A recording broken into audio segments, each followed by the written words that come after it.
Wamboy, can you help him, please, also?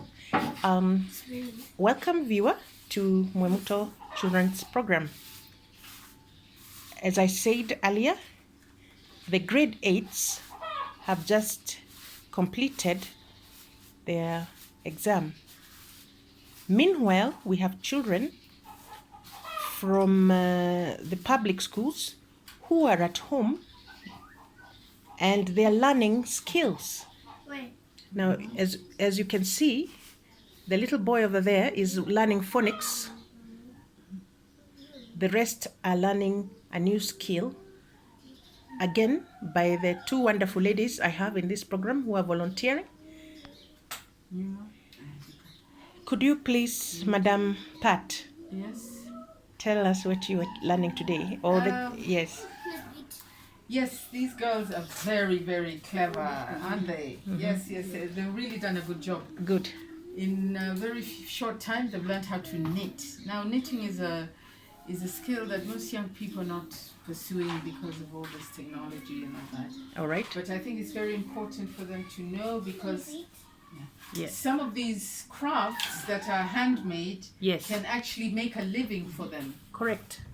And in the long run, yes, as technology gets more and more advanced and everything is factory made, yes, some of these projects can become very expensive to buy. Correct. And it can be actually a form of living. Absolutely. So look at this young girl. Look how wonderful beautiful she's done.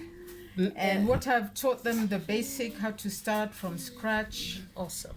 And then continue practicing. Yes. So that the work isn't too tight. Yes. So the whole of today is just making sure that the hand gets the feeling of this whole thing. So these are the foundations of knitting. This is the foundation. And then I think the next project we'll have, they'll start on a scarf, which is a simple...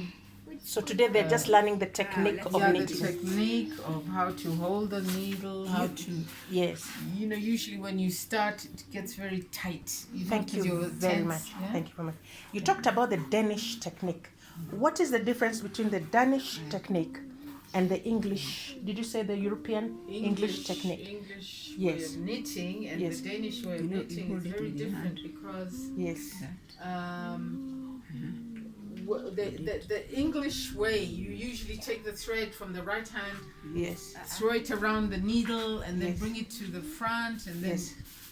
So is Shosh here doing the English or the Danish method?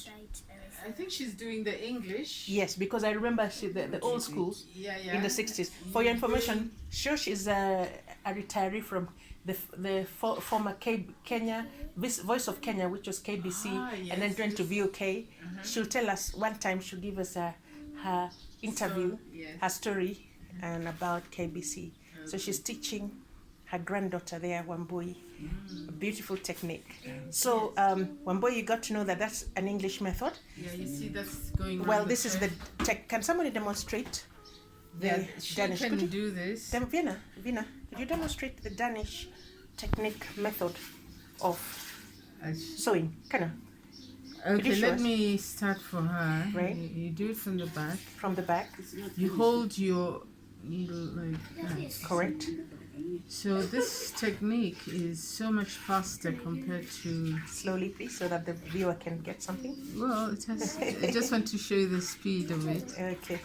Yes, Auntie Pat is quite a professional. So you don't bring the thread from this hand to around and all that.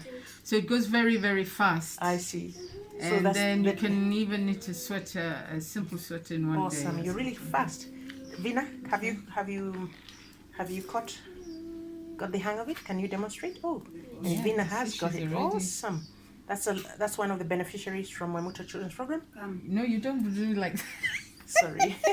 She's learning. You're mixing. Viewer, this is actually the first You're day. Mixing. How about, is she trying? Yeah, she knows how to. Could you demonstrate? Yeah. Yes, well done. Yes, you can see you're learning something nice.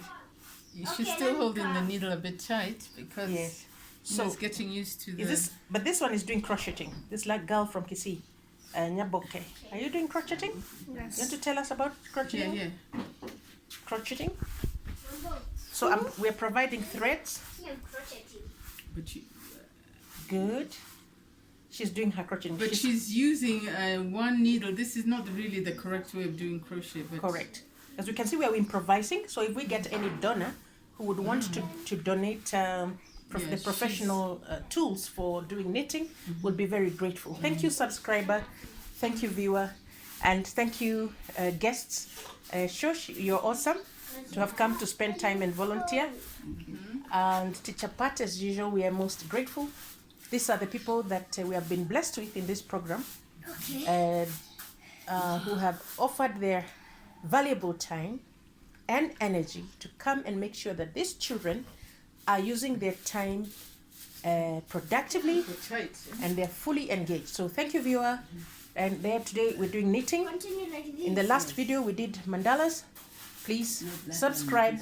That little boy with headphones is learning phonics. Thank you very, very much, viewer, for your time.